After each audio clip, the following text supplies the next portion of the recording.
Airport expects a 22% rise in passenger numbers on Christmas flights this year compared to last.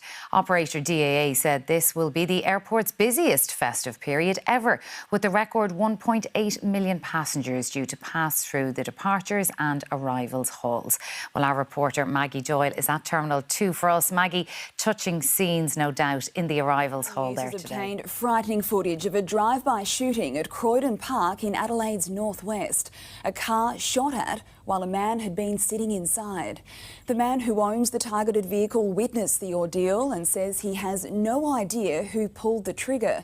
But neighbours say the home has been attracting trouble for years. Well, if you ever needed evidence as to why the Prime Minister should be looking for partnerships elsewhere, it's a little more of what we're getting used to on the daily, and that's Trump's chaotic approach to any kind of trade negotiation. The unpredictability factor is so high that you can see that the Carney government is really taking two tracks. This mean for our World Cup campaign, and who will have the job of cleaning up this mess? The All Blacks drama spells the beginning of a huge year for sport. 2026 sees hopes of a record medal haul for New Zealand at the Winter Olympics and a chance to cheer on the All Whites on the world stage.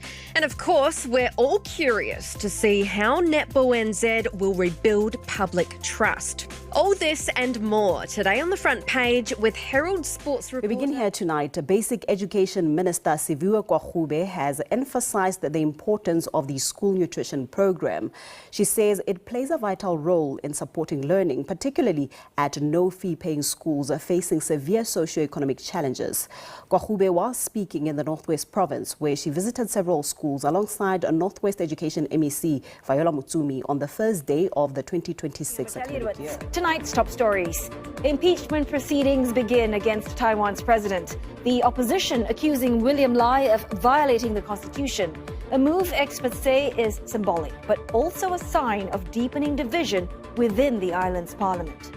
Now, Hong Kong's John Lee says national integration and post-disaster relief for the deadly Taipo fire are top priorities for the new LegCo and the government as it convenes for its first top advisors today to explore how to respond to Iran's crackdown on anti-government protesters.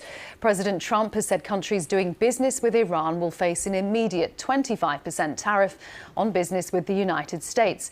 He's repeatedly threatened to take action against. Reuters Ipsos poll out today found 61% of voters disapprove of how Trump is handling cost of living issues. The administration is certainly making headlines today on Iran and Greenland again. And this comes on the heels of the action in Venezuela.